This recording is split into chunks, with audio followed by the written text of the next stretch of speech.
Coming up on today's show, we're going to be breaking down all of the 2025 Cincinnati Bengals free agents. Every single one of them we're going to be talking about here on today's show. Stick around. I'll be giving my opinion on whether or not I think Cincinnati should bring these guys back or let them walk in free agency. Before we get into that, we got a like battle here, a February like battle with our Ravens channel here at Chat Sports. We did this late in 2024, and we're coming back to it here in February. We have a slight lead here, 5 days in or so, or probably 7 days in or so, I should say. Got about 500 like lead over Baltimore. Help us out. Hit that thumbs up icon, something you should do for all of our videos here at Bengals Breakdown. We appreciate it.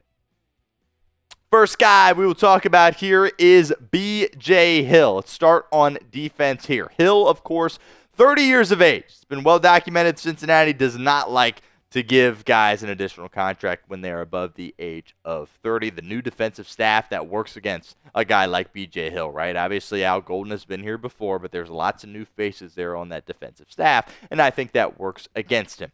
The Bengals aren't going to pay him that much, right? So it comes down to whether or not other teams out there have a lot of interest in B.J. Hill and the things that he can do for you out there on the football field. If there is a market for him whatsoever, I think he 100% is gone. He didn't really offer much from a pass rush perspective, and also keep in mind you drafted his replacements, right? You're looking at them right there. Chris Jenkins Jr., McKinley Jackson. Those guys were brought in to replace B.J. Hill. His run defense definitely above average. And, it was great to have him here in Cincinnati. It really was. He contributed to a lot of success here with the Cincinnati Bengals, but I think it is time to move on, and I think the Bengals will move in that direction and move off B.J. Hill.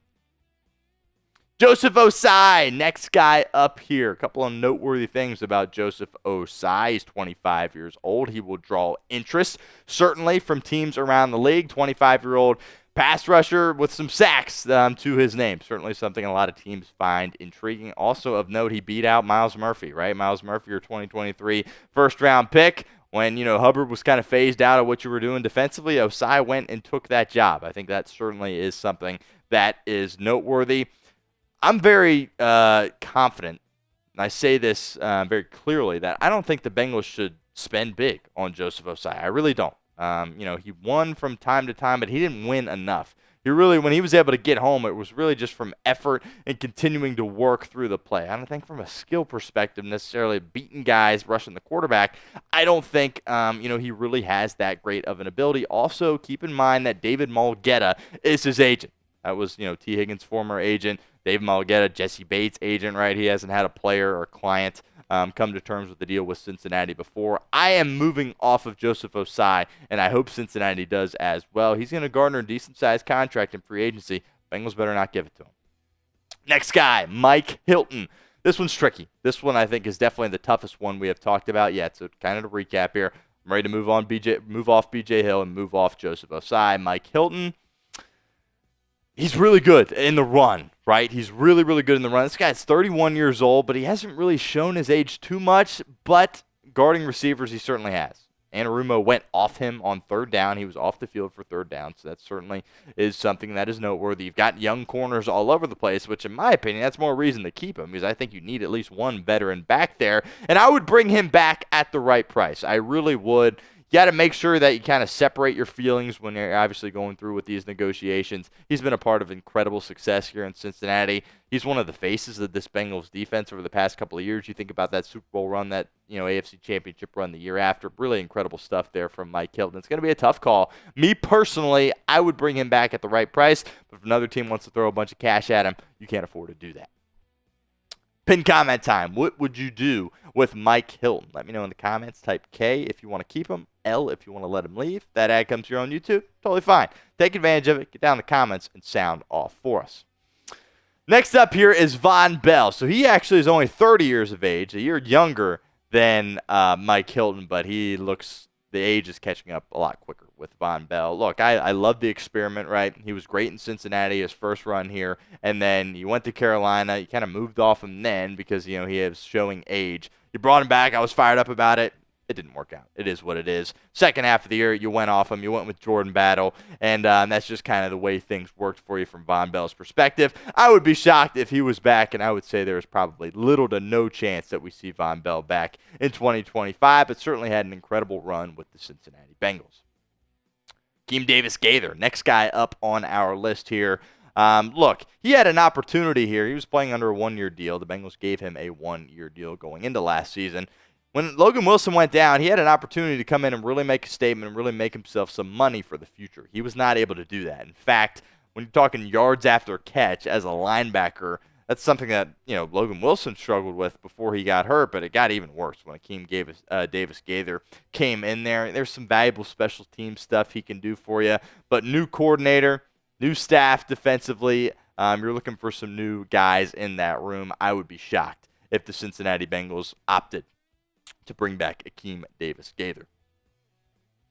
Let's pivot to offense here. Mike Gesicki is really, I think, the most important free agent you're thinking about here if you're the Cincinnati Bengals. Obviously, he's a tight end, but he's not really a tight end, right? How many times do you see him have his hand in the dirt this year? I think it was like 8%. Something crazy like that, which was the lowest out of all NFL tight ends. He's really more of a slot receiver. He's awesome. We loved everything about him this past season. There really is no doubt about that. But keep in mind, the issue with Mike Gesicki is he has missed out on a lot of money in the past. That last year in Miami was kind of weird. Then he goes to New England, which was a disaster, where he didn't have a quarterback, right? And this is what happens with tight ends, right? When you play with Joe Burrow, you come here for a year, you have the best year of your career, and then you have an opportunity to make some more money, right? We saw this with C.J. Uzomah. We saw it with Hayden Hurst, and even to some degree, I've seen it with Tanner Hudson a little bit as well. And look, there's going to be a team that wants to throw a lot of money at Mike Gesicki. If that's the case, I think he should take it, move on. Again, he's missed out on money in the past with Miami and New England. I would love to have Mike Gesicki back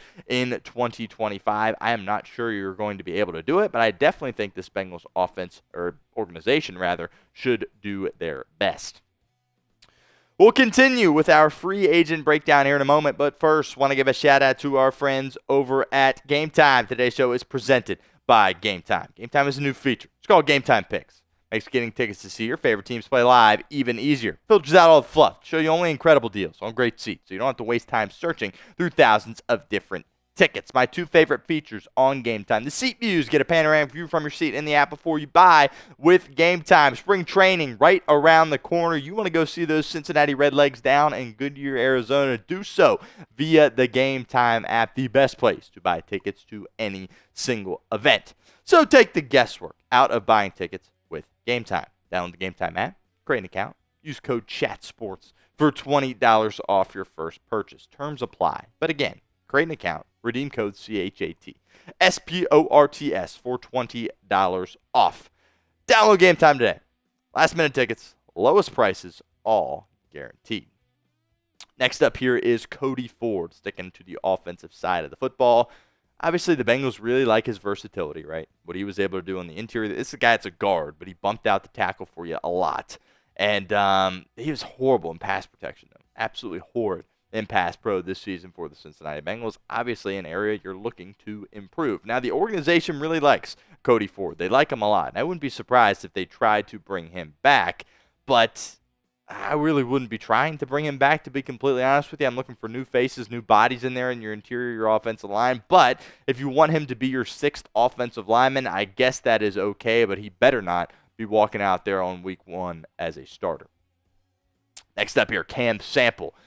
Defensive end for the Cincinnati Bengals. If you forgot about Cam Sample, it's because he tore his Achilles in camp, which obviously was really, really unfortunate. This guy was the same draft class as Joseph Ossai, and that's one of my hot takes here is if he doesn't get hurt, I think this Bengals defense is a lot better. Do they make the playoffs? I don't know if they're that much better, but I really like Cam Sample. I think he's a lot better than Joseph Ossai. And while he's rehabbing this injury, you're going to be able to bring him back on a vet minimum deal. And I think Cincinnati absolutely should do that, and I think they will do that as well. Hopefully Cam Sample can continue to rehab his Achilles and be able to make an impact for this team next season. Marco Wilson, next up here. You brought him in during the season, played previously with the New England Patriots. He's a young guy, right? Still has a lot of football ahead of him. As far as, being an answer for you at that cornerback position, I don't think he is, but I could see you bringing him back And he's not going to garner a big contract whatsoever, so you could bring him back, let him come to training camp, let him try to compete for a roster spot. I am open to doing that with Marco Wilson.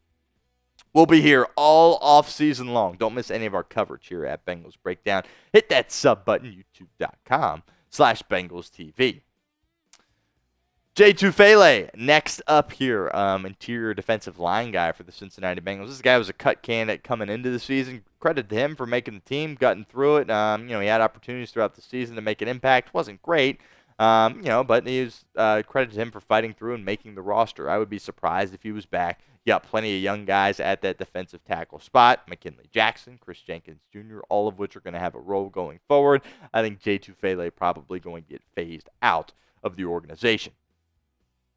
Joe Bachie here, next guy we will discuss here at linebacker. This guy's a really good special teams player for you, really good special teams player, and I think you might want to keep some continuity on that unit, to be honest with you, moving forward in 2025. And you could use a little bit of linebacker depth as well, thinking about the uncertainty that you have there. You're probably going to, Akeem Davis-Gaither probably going to leave.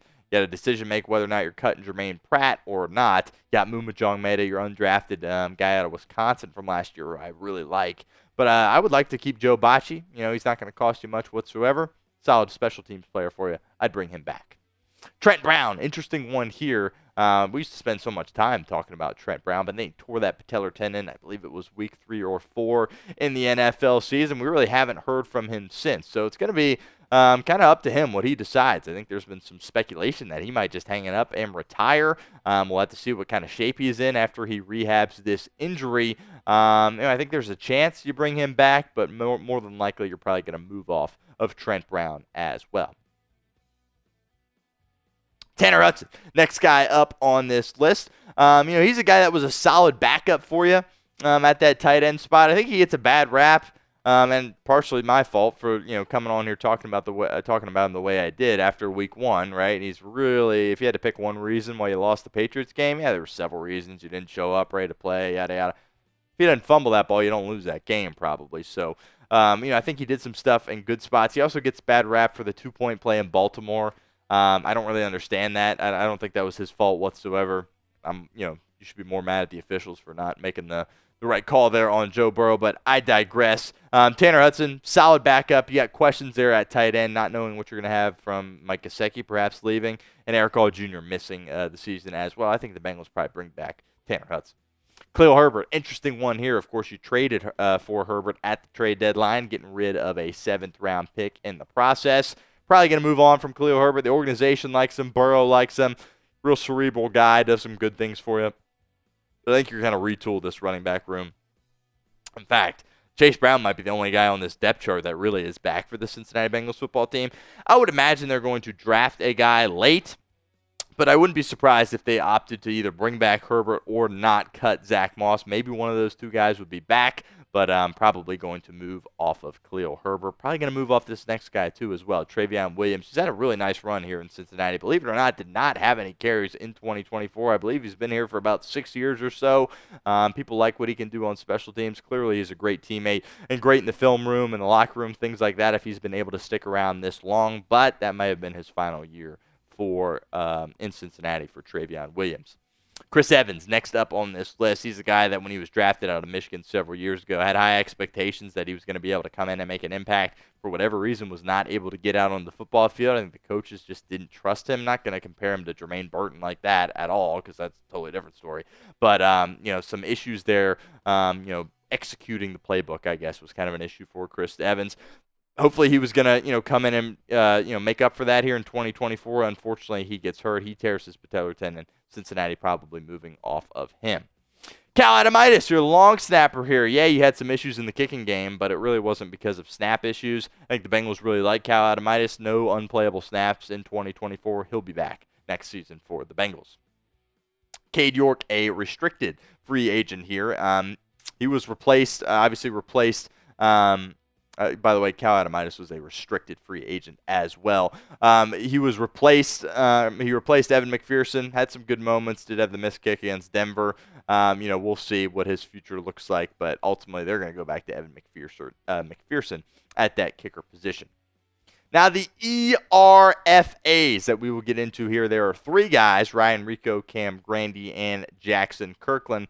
The Bengals already signed Cam Grandy, but the way this works with the ERFAs, you have exclusive right. They're exclusive rights free agents. And the way this works is basically you give them a vet min, and their only option is to come back and play for you or not play football because you have exclusive rights to them. People really like, organizations really like exclusive rights free agents. Bengals already signed Cam Grandy. He will be back. That was announced a couple of weeks ago. And they will do the same with Ryan Rico and Jackson Kirkland as well.